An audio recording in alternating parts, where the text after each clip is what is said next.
Hello, welcome to The Solution. This is Chapter 7, and we're going to talk about the IRS and the income tax codes in the United States. First of all, when most people mention the IRS or hear somebody about to talk about the IRS, they assume that the person is going to be critical of the IRS. I am not going to do that here. The IRS, people there are necessary to collect taxes. If you want to argue that they get a little crazy, they work within the power that the law gives them.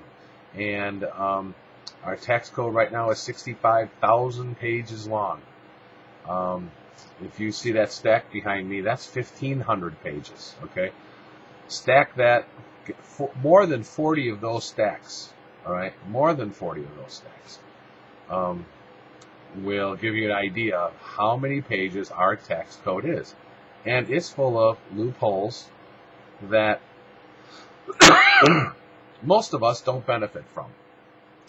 When a rich fella, can't think of his name now for some reason, but he's a billionaire, and he bragged that he paid less taxes than his secretary did.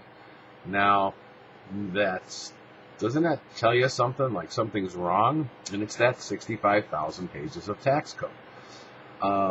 There's entire industries, okay, tax attorneys, there's accountants that have built up around trying to understand our 65,000 pages of tax code and find loopholes and ways of hiding money for the wealthy in this country. So there's a thing out there called the fair tax, and it floats around Congress, but it never really gets any serious consideration because of the lobbyists out there who are lobbying against it, because it'll finally mean that the people who are making multi-millions of dollars pay their fair share of taxes. And a fair tax, in essence, and put simply, is a national sales tax. And we do away with the income tax. I think we can get away with doing away with the corporate tax as well.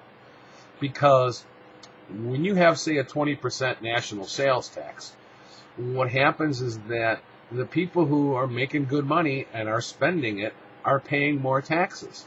And the people who don't spend a lot of money, they can save their money. Savings are going to go up because if you're not spending it, you're saving it. You're socking it away.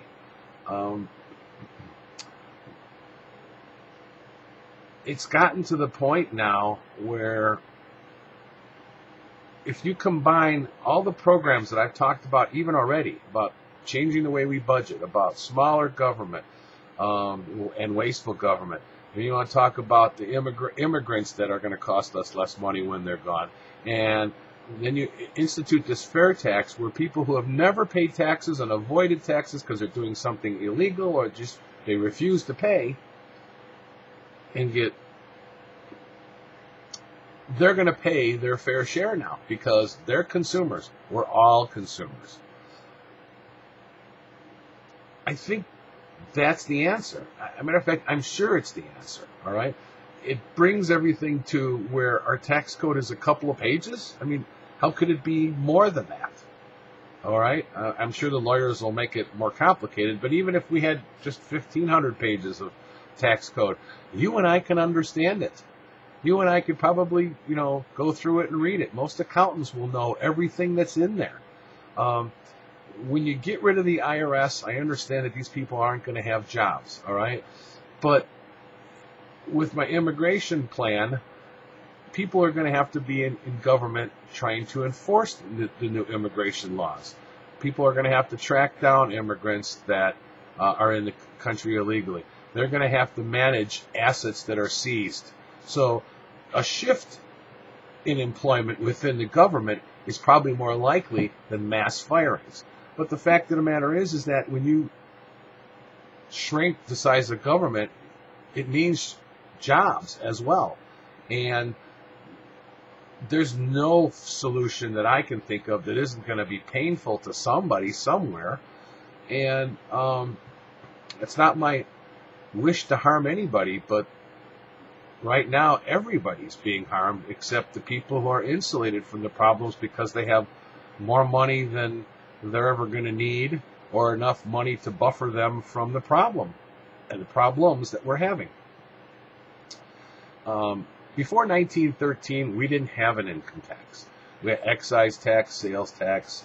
There were taxes out there, but not an income tax. And in 1913, Woodrow Wilson assigned the income tax.